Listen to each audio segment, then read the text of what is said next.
All right. Welcome, everyone. We are so glad that you are here today with us, and we have lots of information to share, and I hope that you are able to walk away like you've learned something. I am Gwen Funk. I'm the field specialist in horticulture in Northwest Missouri. I'm up here in Maryville, Missouri.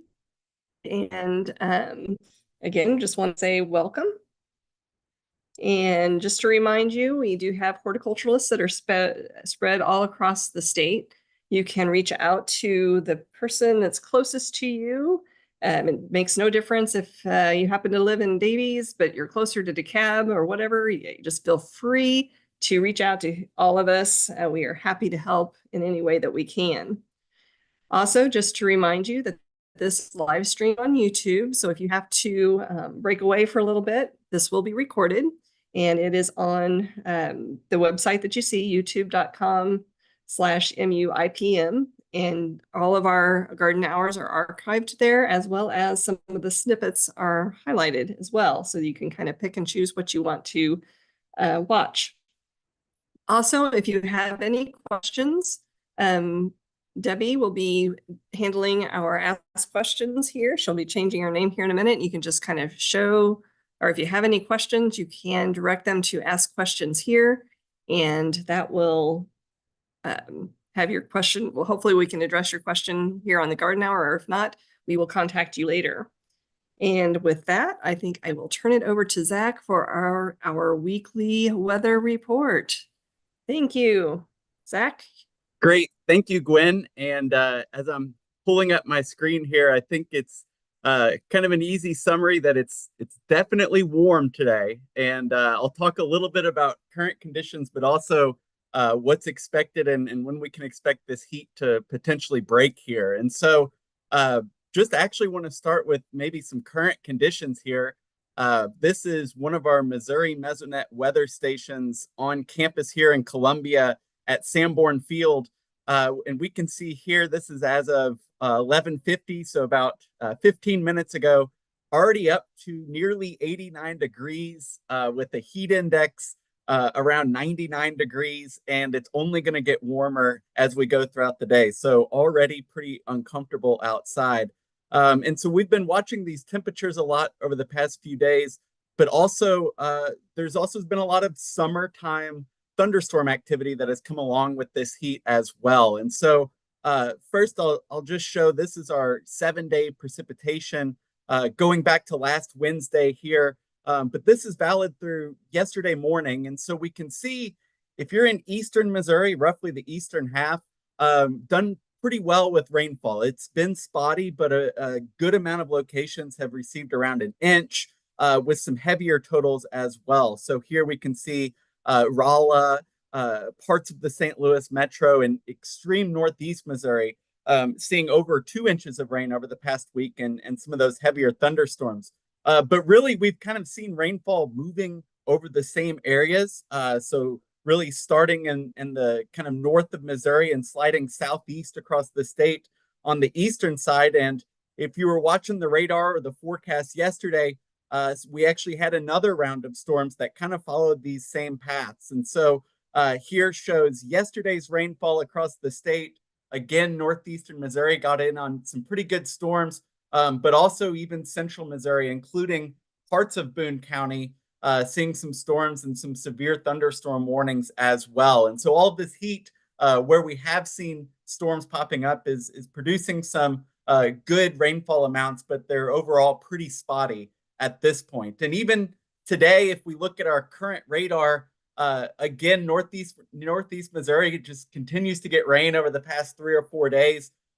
Mostly dry across the rest of the state, but we'll have to watch that radar and see if we have any more rainfall today. And so looking now at our current watches, warnings, and advisories across the state, if you see a lot of pink here, every county in the state of Missouri currently has an heat advisory, which is an orange, but that pink is excessive heat warnings, which are even a little bit higher temperature criteria than those heat advisories. And so very uncomfortable no matter where you are, and definitely take precautions if you've got to be outside, and make sure you have a way to take some rest and stay hydrated, because these kind of temperatures can be really harmful to human health, but also our animals as well. And so heat is really the main concern, but a few flood warnings we still see, especially up to Northeast, that's received so much of that rain.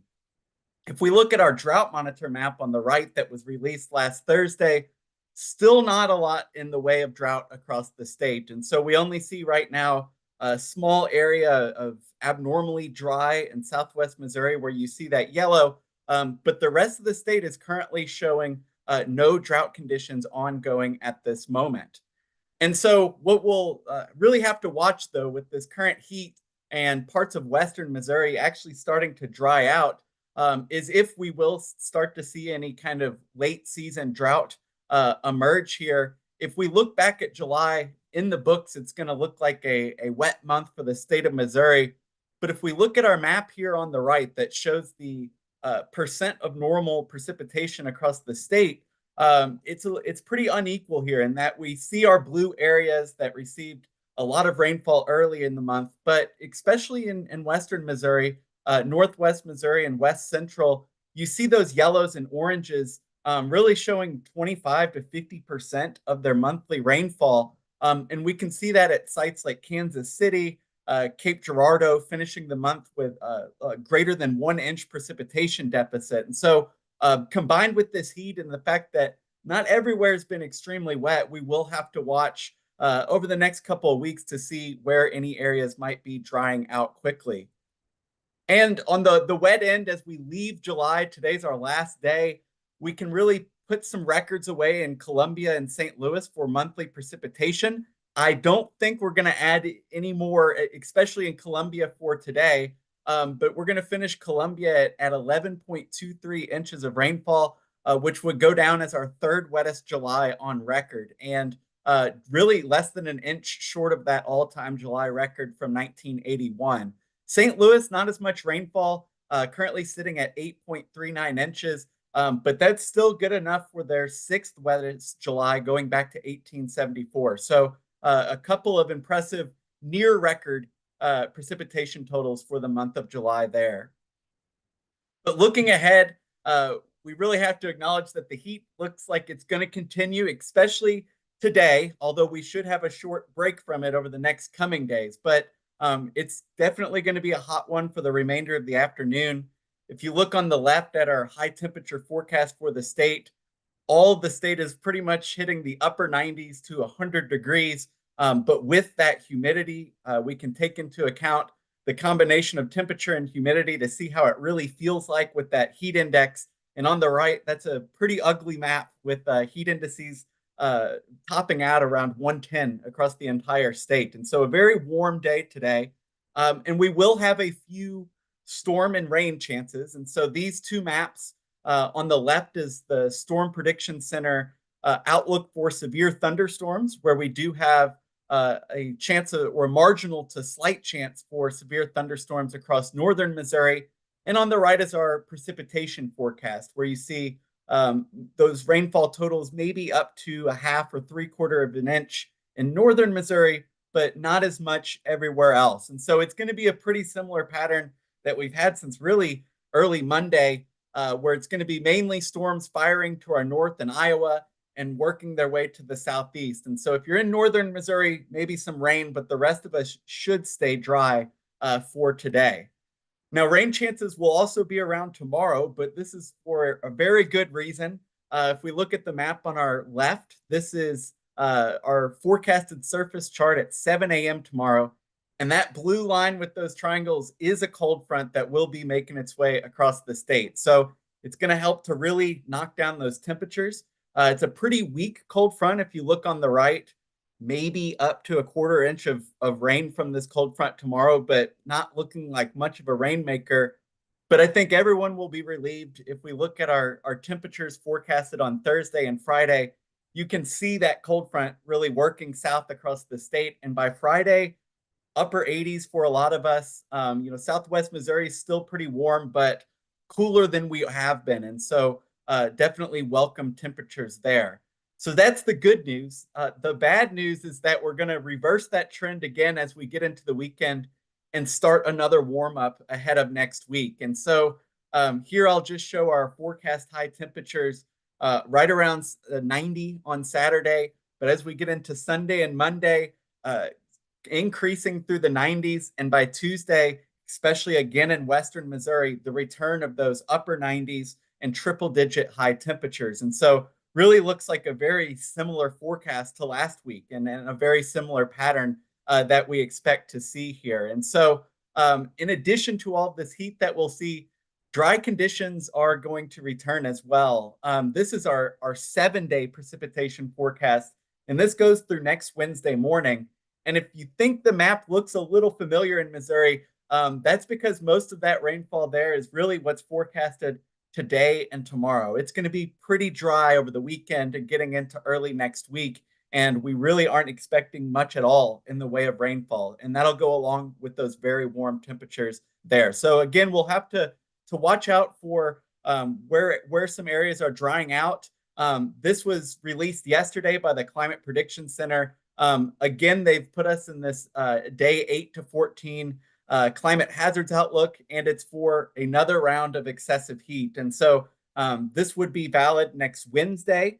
You see all of Missouri kind of circled there, basically a 40% chance for excessive heat into the middle of next week. And so you can think about those heat advisories and excessive heat warnings again there. And so this will certainly be the story we're watching on the weather end. But I do want to possibly end on maybe a cooler tone here. And that's if we look past midweek and of next week and look farther into that 8 to 14 day period, so getting into almost mid-August here, what we see is on the temperature outlook, we're still forecasting above average temperatures. But if you watch the forecast from last week, not nearly as much confidence in this forecast. So we're not seeing those 78, 80% chances of that heat to return. And so I think we're going to start to see maybe those warmer conditions continue, but not the heat wave that we've really seen once we get past this next 7 to 8 days. So hopefully we'll continue to watch that forecast and we can maybe cool off a bit more. The other positive thing is as we look at this 8 to 14 day precipitation outlook, we could be looking at wetter than average conditions as well. But otherwise, this is a couple weeks in advance here. So hope everybody's able to stay cool here in the short term.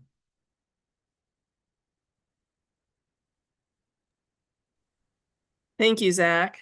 We all have to buckle down and deal with the heat. That's summer in Missouri, right? So we appreciate all of that information. All right. Next, we are joined by Sam Pauley, and he is going to talk to us about some of the herbicide labelings and active ingredients, some things that we need to be aware of as we are trying to do some pest management around our homes and maybe fence lines or wherever you might need to have some help. So Sam, please take it away.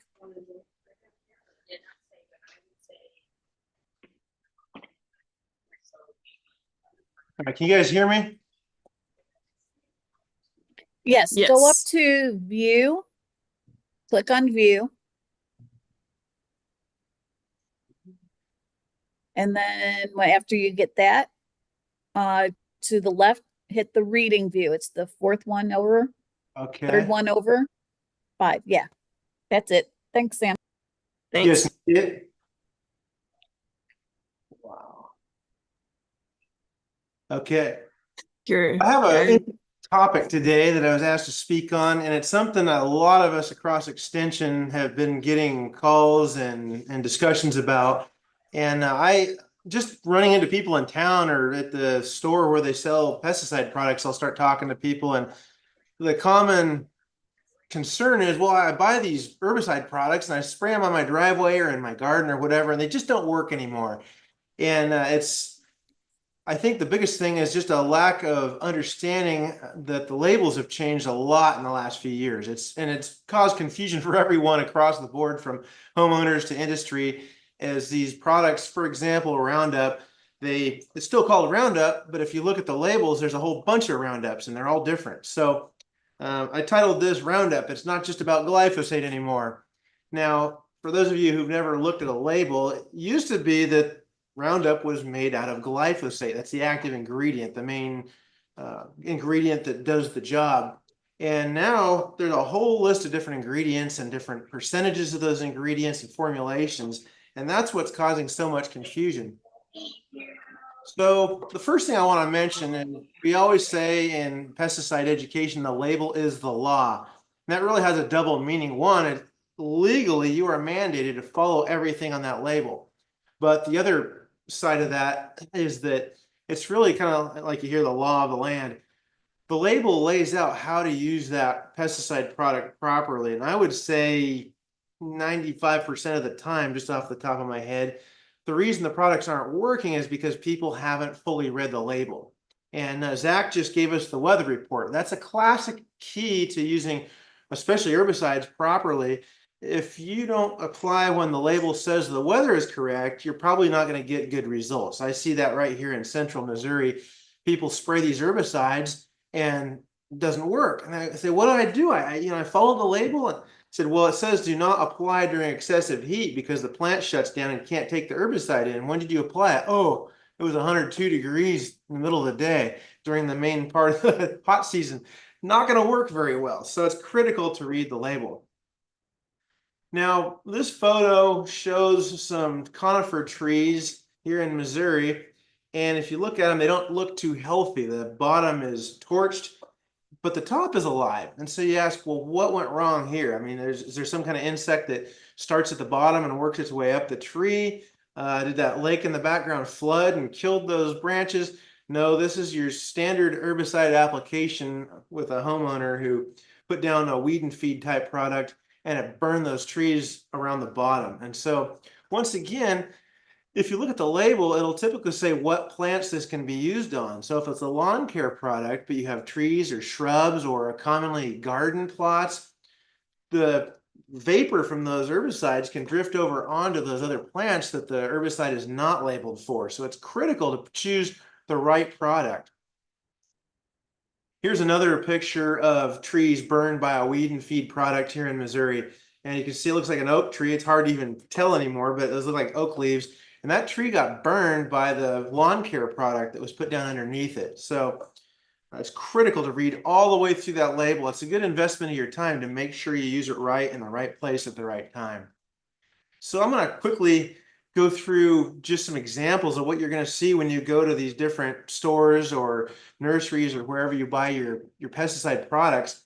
And Roundup and 7 are the classic examples that have thrown so much confusion into the society. First, looking at the Roundup, there's 3 different cool looking Roundup bottles. You got blue, purple, and red, right? But they're not all the same. And one of them is just your ready to use underneath the word Roundup there. Another one is weed and grass killer, super concentrate. And then you have your concentrate plus. What's the difference? So let's take the ready to use. Ready to use literally means it's ready to use. You just buy that bottle, go out and squirt it. Put on your glove, hopefully, and then just squirt that on those weeds in your driveway or whatever, wherever you're trying to kill. Now, what I did on this slide is I zoomed into the active ingredients. Now, I mentioned earlier, Roundup was traditionally glyphosate.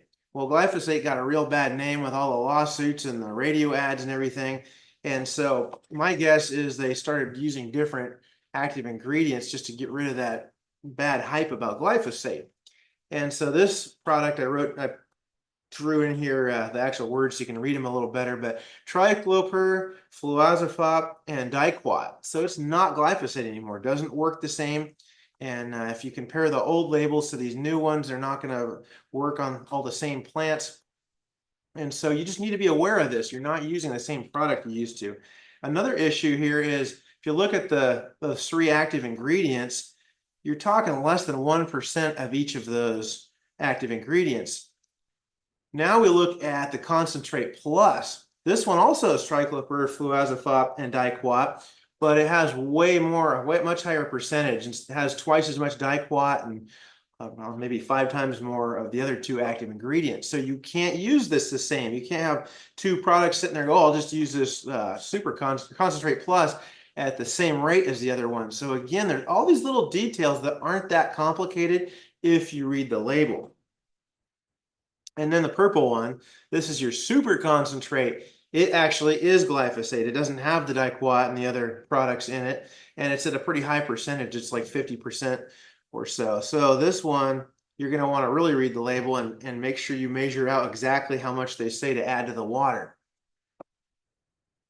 Now, this is another thing a lot of people overlook. A lot of times you won't find something like this on the label, but the company will have supplemental information. You can Google this. Here's a product usage chart for Roundup, and you have 2, 4, 6, 8, 9 different Roundup products. And you're not going to always find all of these in each store, but if you shop around, you can find what you need. And I'll show you the next slide. I kind of zoomed in here, and I'll just focus on 3. And you notice here that if you have vegetable gardens, you don't want to be using Roundup Max or extended control. And this is another problem we see is people just, oh, it's just Roundup. They don't look at the color of the carton or the percentage of active ingredients or the active ingredient list. They think it's just Roundup. I've always used Roundup in this situation. And now they have this toxic material not meant for vegetable gardens, and they nuke their vegetable garden, and then you can't eat it. You have to throw it away. So it's critical to make sure you have the right product for the right job. And this just kind of illustrates that these 2 products not good for vegetable gardens, and even the Roundup Max not good for your tree rings. It's another problem I saw as an arborist years ago was using Roundup around the tree rings, soaks into the roots. Next thing you know, your trees are curling up. And so it's so simple. You just find this information on the labels and the supplemental information, and it can save you a lot of headaches and a lot of damage to your plants and trees. And of course, there's other brands. In this case, the Compare and Save glyphosate. So there's other brands that you can get the same products you're looking for. So I'll quickly go through the 7 products. This is one that's really thrown a monkey wrench in people too. The old 7 was synonymous with carbaryl. Well, carbaryl has been going away, and so you notice this 7 carbaryl 5% dust kills 65 insect species. But then you get your lawn and garden insect killer, and this one kills over 100 insects. And this one, though, has a different product. It's zeta-cypermethrin and bifenthrin, so it's totally different. And then the 7 insect killer ready to use is lambda-cyhalothrin, almost 0 in there. It doesn't take much of that stuff because it's so toxic to insects. But this one kills 130 insects. Now we're up to 150 with the bifenthrin, over 500 with the zeta-cypermethrin at 0.35%, much higher percentage. And so, again, you can't just go grabbing that red bottle off the shelf. It's important to read the different ones. And if you know what pest you have, that's, I think, one of the most important things. Go to your extension office and say, hey, here's a bag full of these bugs that are crawling all over my zucchini or my shrubs or whatever. What are these? And figure out exactly what you have. Read that label. And then you can go through here and find the least toxic option, but make sure you're still going to get good knockdown. Of course, the 2-in-1 disease and insect control, I wanted to mention this. This is sulfur. It's not those toxic permethrin type products, but it's there to help with disease control. And so this is something you want to be careful of. I'm not saying this is a bad product. It might be great for what you're trying to do, but be careful about these kills all multiple benefit pesticides that do multiple control. For example, disease and an insect control in one package, because in a lot of cases you don't want to kill the fungus. It might go down into the soil and kill all your beneficial fungi and maybe even bacteria and the microbes in the soil and create a less healthy garden environment, when all you wanted to do was kill some squash bugs. And the same thing, you might be trying to knock out a fungal problem, but now you kill all your beneficial insects. So again, knowing what you have, what your target is, and what the product does, all this just illustrates how critical it is to read the labels. And this is my last slide of a nuked lawn. This is a bad application here in Colombia. And again, this stuff doesn't have to happen. As a pesticide applicator, we would take a half an hour if we had to read the label. It usually didn't take that long back then. But make sure we match up the product for the situation and know what we're doing before we just go spraying what we thought was a product we used last year. So thank you for listening. I hope this was informative for you, and I hope you'll all make better pesticide decisions going forward and help spread the message, because this has been a huge issue all over the United States. So thank you. Thank you, Sam. That was wonderful information. And yeah, I think it's really important to know your pest and match up the pest with the chemical. Make sure you're doing the right thing. So appreciate that information. All right, next on the list, we had a question come in from our Garden Hours question submission, and it has to do with a holly plant. And Donna is going to answer this question for us. Take it away, Donna. Okay, so yes, I get a lot of calls about hollies, but this was the first one that looked like this. So we always like pictures, and mainly because a lot of times pictures can help us figure out what's going on. So this plant has some issues. It's losing foliage. It's got, in some instances, spotted foliage, dead foliage, a fading out green look to it. So lots of issues going on. And it's two possibilities, unless, someone goes and does a site visit. Sometimes it's a little hard to really get down to what exactly is going on, but we can narrow it down fairly well. Let me see if I can get my computer to work. Oh, there we go. So once we got a close up of the leaf, we start seeing that a lot of the chlorophyll is missing, and so it's starting to have a bronzy or light green appearance, like a needle has been stuck in it many times and drained all the chlorophyll out. And so that is a sign to me that it is a sap sucking type of insect. So some insect is sticking its mouth part, it like a little straw, into that leaf and sucking the juices out. And so two insects come to mind. One is a spider mite and the other is a lace bug, which is not to be confused with a lacewing. A lacewing is a beneficial, looks more like a fly, whereas the lace bug has a different appearance, and I'll show that here in a second. But another indicator on this for me is that a lot of the foliage is dropping or dying, and bare branches are being exposed. The other thing that I notice is that the shrubs are right up against the house, up underneath the eaves. So if you look at the top, the eave comes out quite a distance, covering most of that shrub. When we have a condition like that, we're in a dry, hot environment right up against that house. And so therefore it sets up a really good conditions for spider mites. The other thought is you have a shrub right up against a light colored vinyl siding, a lot of heat also banks right there. And so that shrub is exposed to a lot of heat. So a lot of things are happening in this situation. So, in this situation, this shrub looks pretty bad. It's not going to recover, especially if it's had spider mites. It's not going to recover. The best thing to do is probably remove it. Now, if you can get on top of a shrub or a plant that has spider mites before the actual damage is extensive, and this goes with lace bugs too, you can try a number of different methods of trying to get rid of the insect. And so let me just talk about the individual insects real quick. This one is spider mite. A lot of times with the spider mites, you get definitely what we call the stippling, the spots that are lacking the chlorophyll.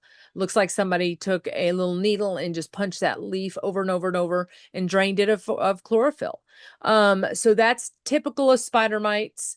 And then the other part that we see, we experience a lot, is the webbing. So after a certain amount of time passes and the colony builds, population builds, we start getting that webbing.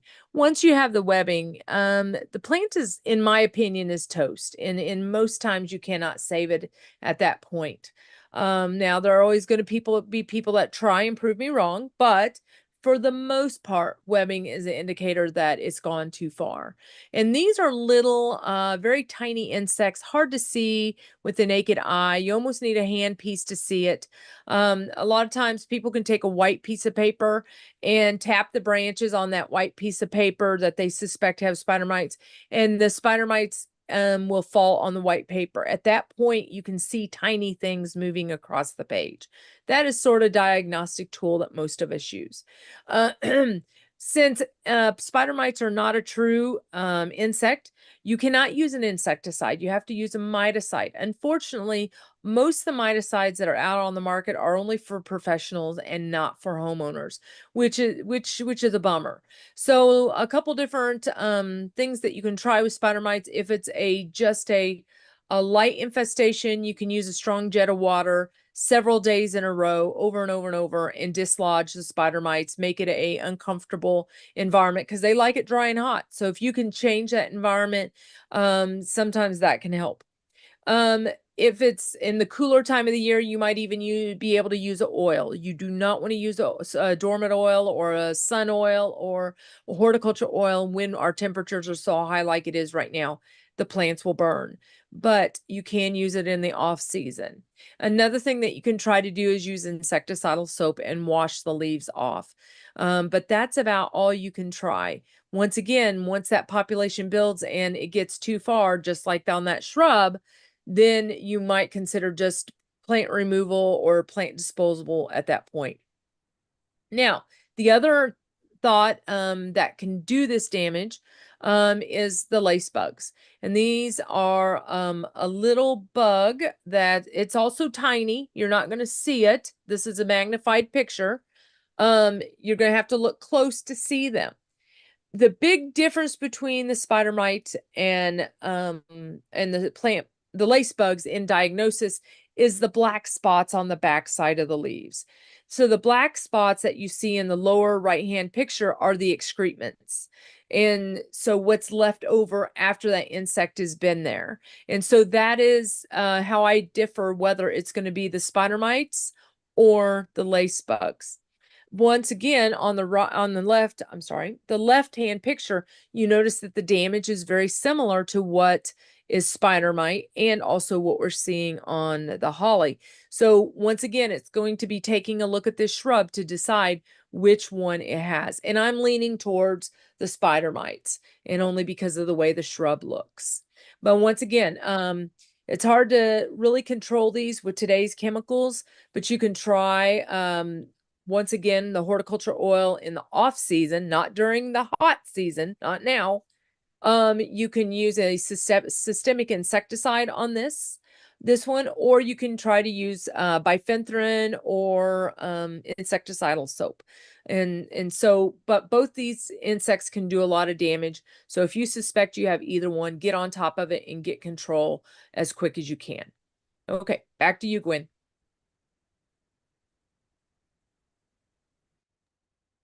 Wonderful. It just kind of goes to show that even with the pictures, it sometimes really is hard to determine what's going on, and that coupled with the environment, it's often takes a closer look. So thank you for that information, Donna.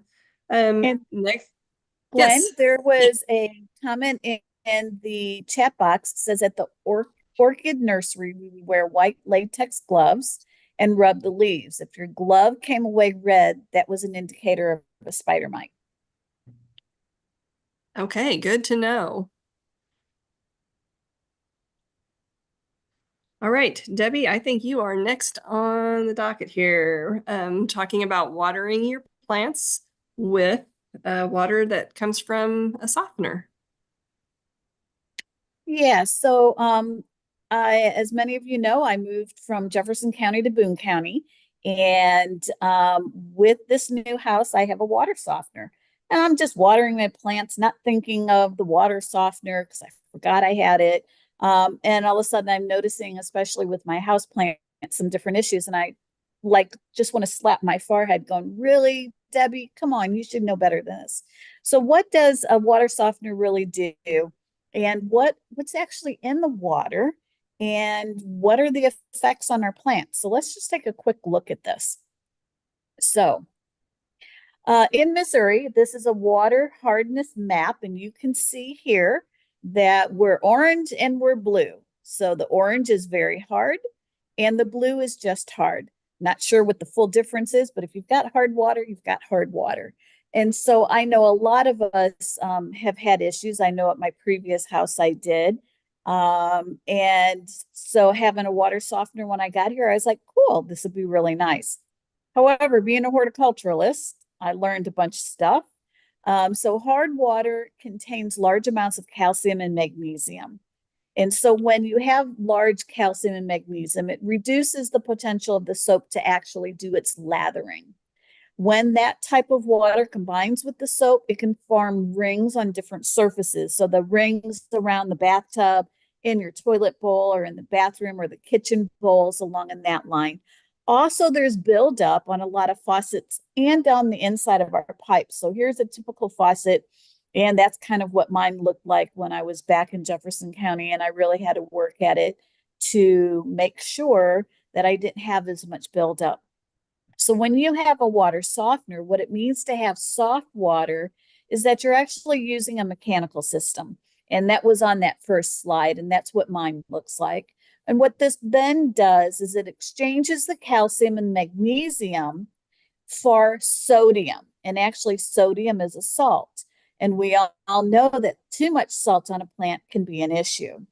The soft water then with that sodium allows the soap to actually do lathering, and it actually helps to get your clothes cleaner. So that's something. And, you know, I've always felt like my clothes were clean before. I feel like they're clean now. So I can't tell a difference in that. But I'll tell you what, I can definitely tell a difference with my pipes and the different sinks and the toilet bowls. It really does make a difference. But what does it do to plants? So here is one of my prayer plants out on my back porch. It is covered and screened in, but you can see lots of different issues that are happening here, spots that are all over the place. And I'm just kind of like, what's really going on? And I was like, oh my gosh, let's look at the water. So there is no actual research from a university that talks about the effects of plant growth when there's a water softener in the house. However, the plants can be affected, or they may be affected. We do know that plants do need some sodium, but in very minimal amounts because it's one of those micronutrients. Too much of a sodium can actually be toxic to plants. The thing that kind of struck me when I was looking this all up is that when there's a lot of salt in the soil, there is a lot of damage to the quality of that soil. It breaks down the actual soil structure. It makes it harder, so to speak, so that like a film almost in a way, and it reduces the capability of drainage.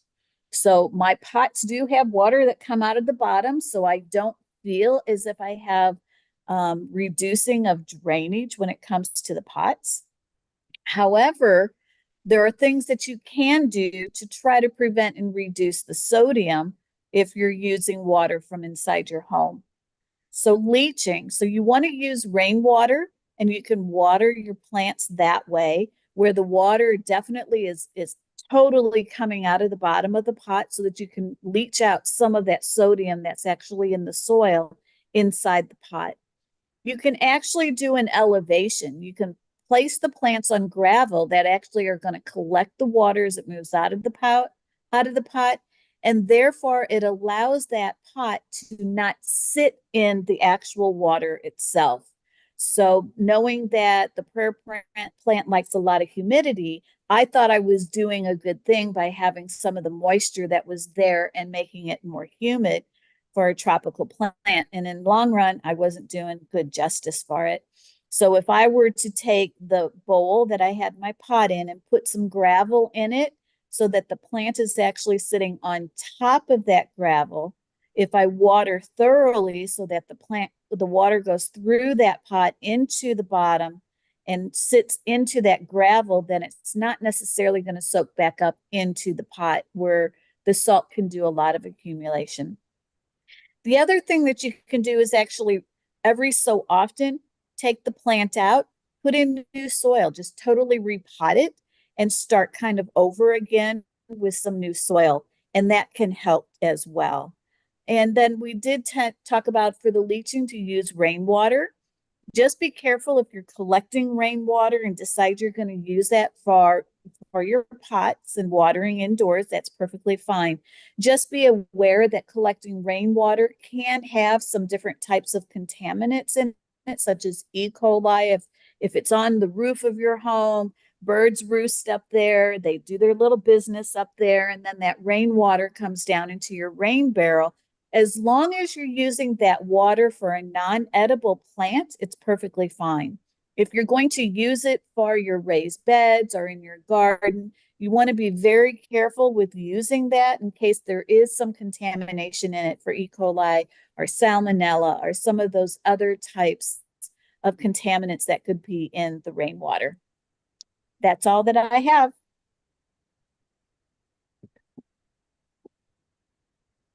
Thank you, Debbie. I was just thinking about rainwater when you started to mention that, so good information. Thank you. All right. There is a question that came in. It Oh, says, yeah. how about water from dehumidifiers? And you know, I'm not 100% sure about that. Does anybody have any thoughts or comments?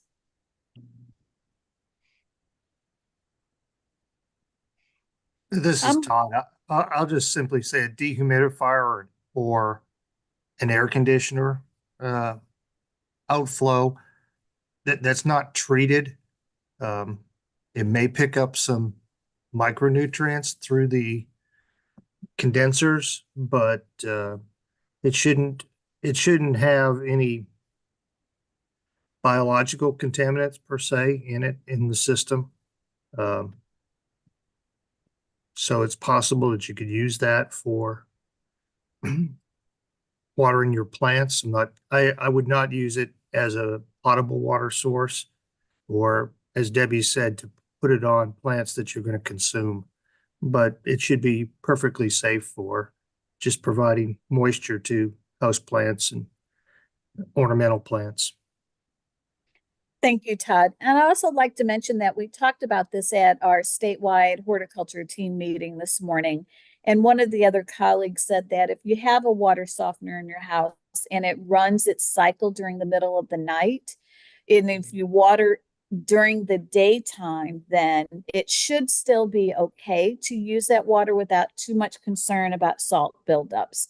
Now, again, there's no research that's out there, so we're not 100% sure how much salt there could be. It depends upon the type of products that you actually put into that water softener, when that timing goes off, and kind of moves through your system.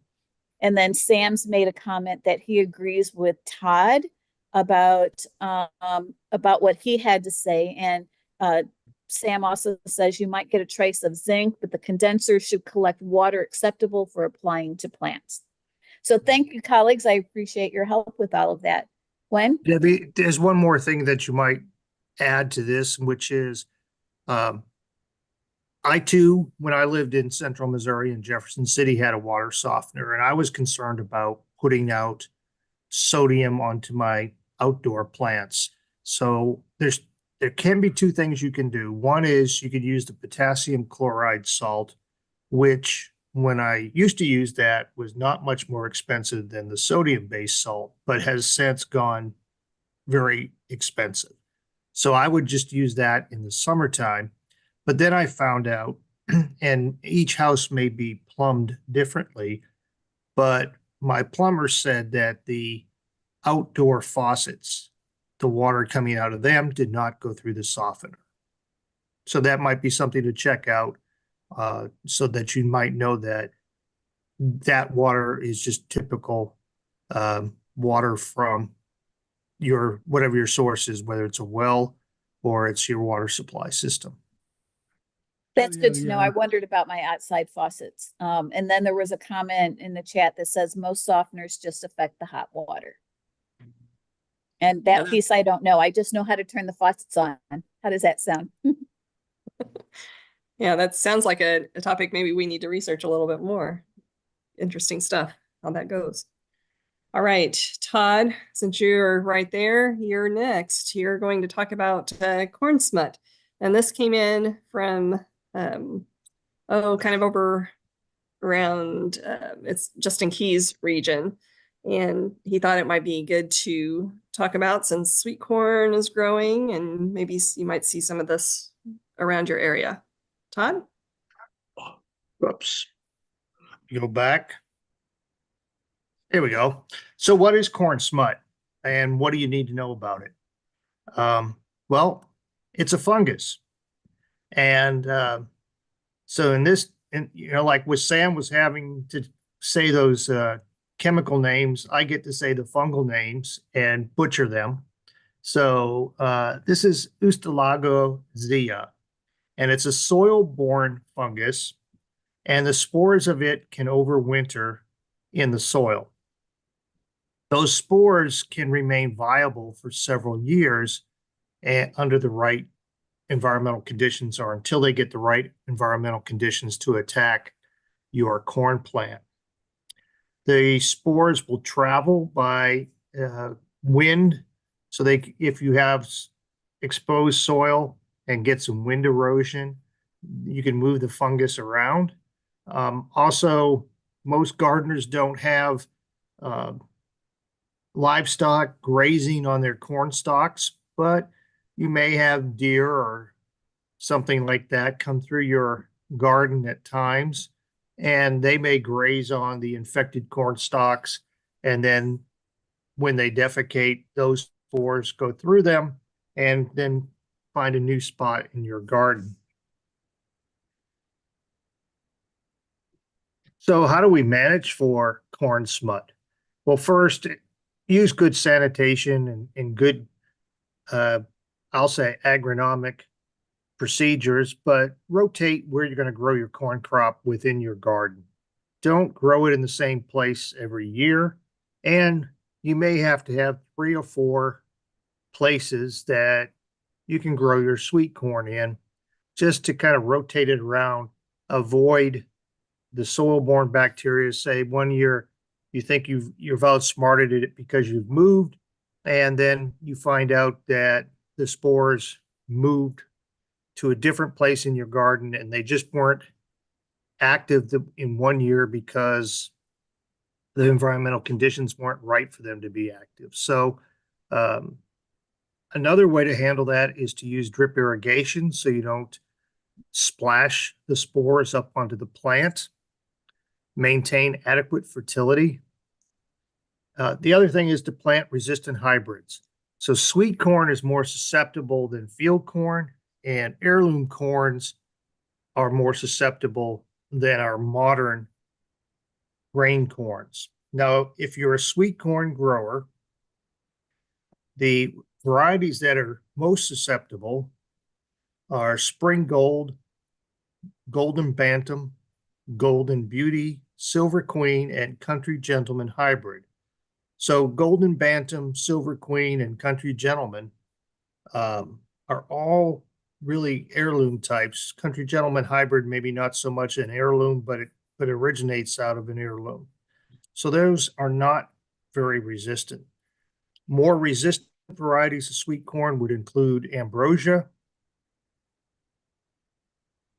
Aztec, Golden Gleam, Golden Security, Serendipity, Tender Sweet Hybrid, Sweet Sioux are among them.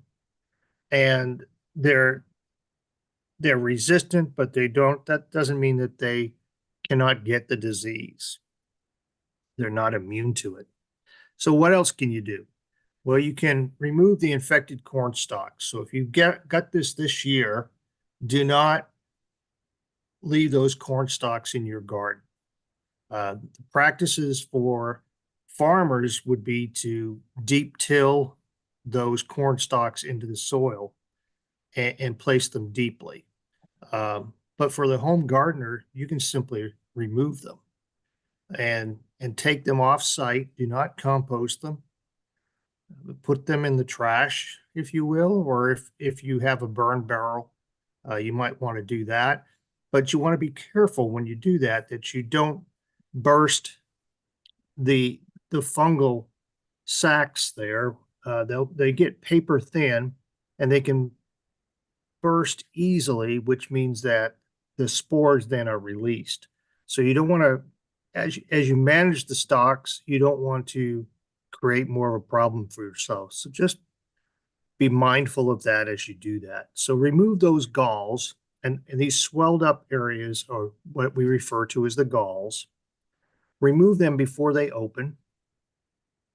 And then another thing is to control your corn borers and other boring insects on the corn and the corn stalks. Now, the smut can occur anywhere on the corn plant. So it can be on the tassels, it can be on the stalk, and then it can be in the ear itself. So now I've told you a little bit about it and how to manage it, but now I'm going to tell you something completely different. It is considered a delicacy in parts of central Mexico. It's called huitlacoche. Okay. Obviously, I didn't say that very well, but it is a mushroom. It's a fungus like a mushroom, and it's also known as a Mexican truffle. It is a high value crop and can be purposely infected with the spores to form the fungus in the ear of corn. And to the left, you can see a little can there. Sometimes you'll see huitlacoche spelled with an H, or sometimes you'll see it spelled with a C, but it is a mushroom that then becomes put into dishes at high-end restaurants, and I think that picture came from a can from Walmart.com. So you can buy that locally, I suspect, in some Hispanic grocery stores. So just something to something different. So it's not all a negative thing. If you really like sweet corn, you're not going to like the looks of it. But let me go back up.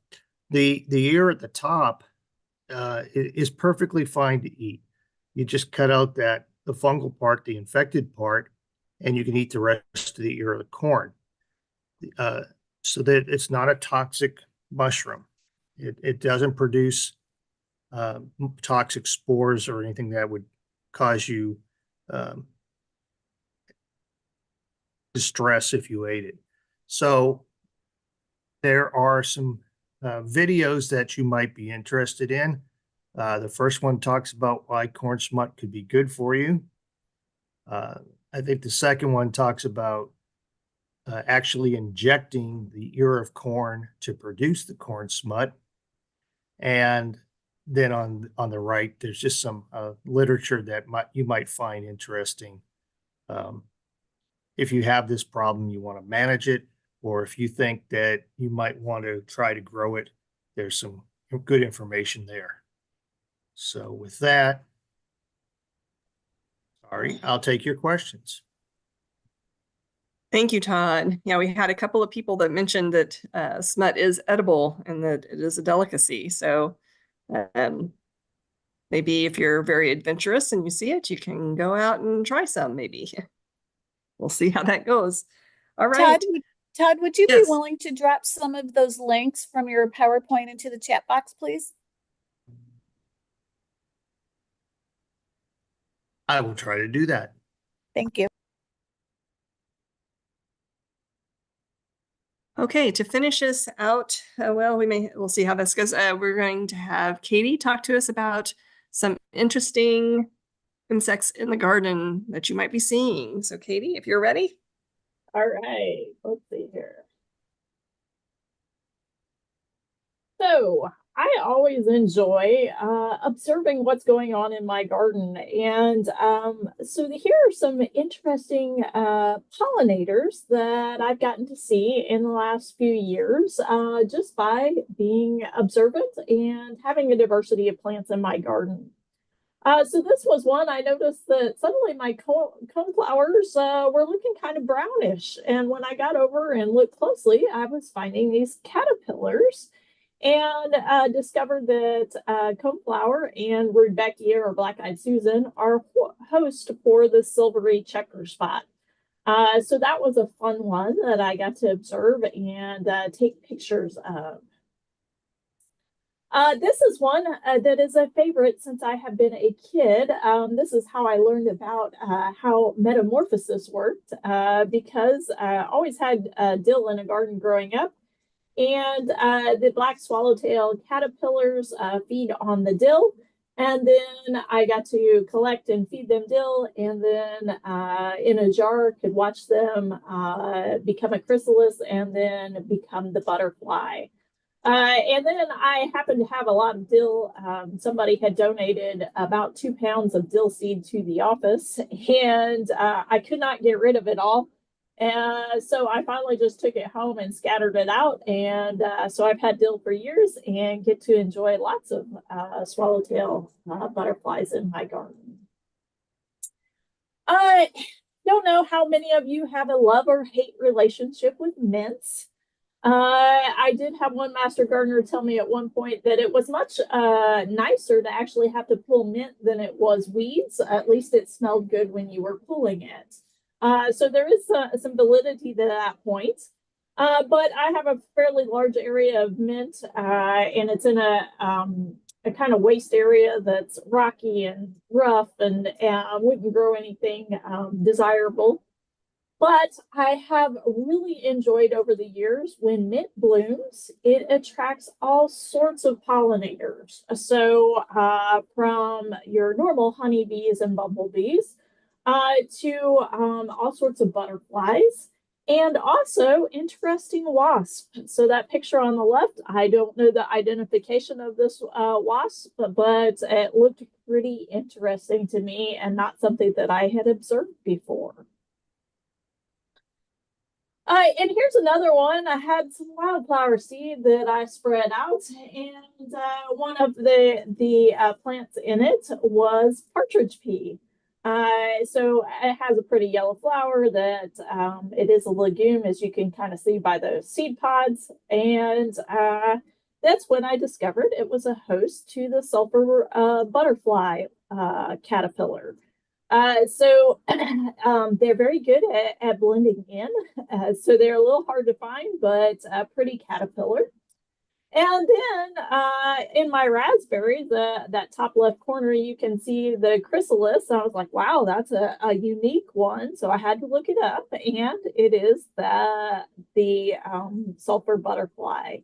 So when you have the host plants for those caterpillars, you get to enjoy those butterflies.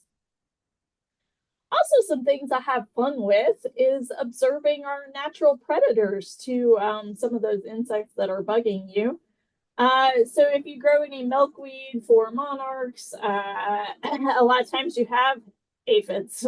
So this in the center bottom is a ladybug larva, and on the right are eggs for ladybugs. And then the top center picture was parasitized aphids from a little wasp does that.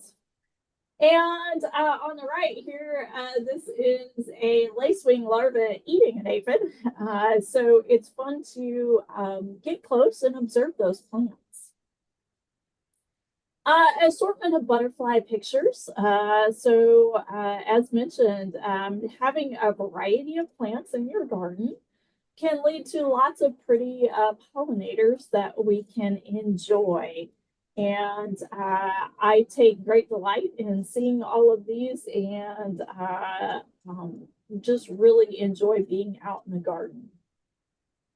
And if you like pollinators, whether it's bees or butterflies, the biggest thing is plant something and plant varieties, and then go out and observe what you have.